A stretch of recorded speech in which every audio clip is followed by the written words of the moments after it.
cookie cutter, zero mistakes, Toyota assembly line procedures do not work when you're taking care of humans. That's right. But, well, I should say, and it can work. I remember one of my first projects in 98 or 99. I can't remember. That was a long time ago. I remember walking into these ambulatory surgery centers that we were developing. And really, the flow for the patients was really atrocious.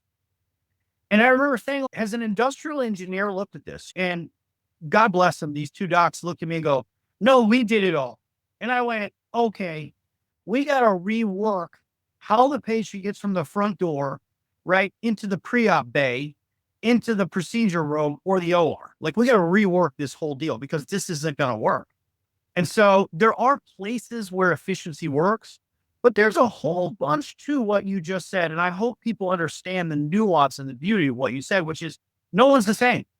And we treat every single person as an individual patient. Yeah. Yes. Like, no health system is ever going to say what you just said. With practices, innovation is what can help practices. Because, yes, I'll give you medical scribes and AI scribes, right? Yeah. You know how many products there are out there?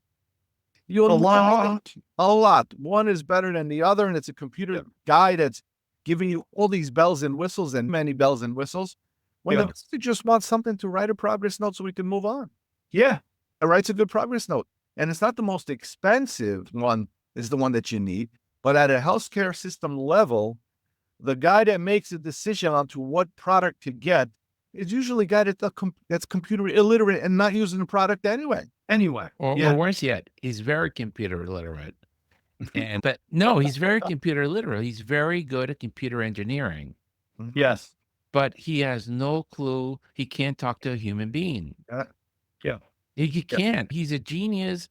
And we know someone like that. I'm not going to call her out on the air, but she's a genius. She can write you code to clean out your database any day. But she's a people person. Well, they need someone in the middle to translate. Yes. But translate, then know some computer lingo to translate it to people like you. But another thing that happens with practices is, in a practice with a number of people, you can go and find a good product that will work in your organization and turn it on just like that. At a system level, you got to make a meeting to make another 5 follow-up meetings with a bunch of people, from nursing to the directors to the whatever, and make no progress. Well, I think this is one of the biggest challenges. It's really good on some level, but it's one of the biggest challenges when you get large groups together. I'm in a practice, probably 2 practices a week. And one of the big challenges is when we do the partner meetings, there'll be 25 people and the youngest partner will be 36 or something. And the oldest guy's 60. And it's just a battle of, not of wit, but it's like a battle of who's the biggest alpha. And I go in there and I really try to be the neutral party and say, okay, we have this problem and this problem. You guys are scientists. Let's solve these problems and not worry about, like, how much money is it going to cost, or what are the outcomes, or what is this, or what is that. Let's just try to figure out the straightest line we can to solve these challenges. And when you do that, all of a sudden you start seeing some real progress. But I agree with you. It's really tough on a system level to get a bunch of docs to agree on something. Yeah.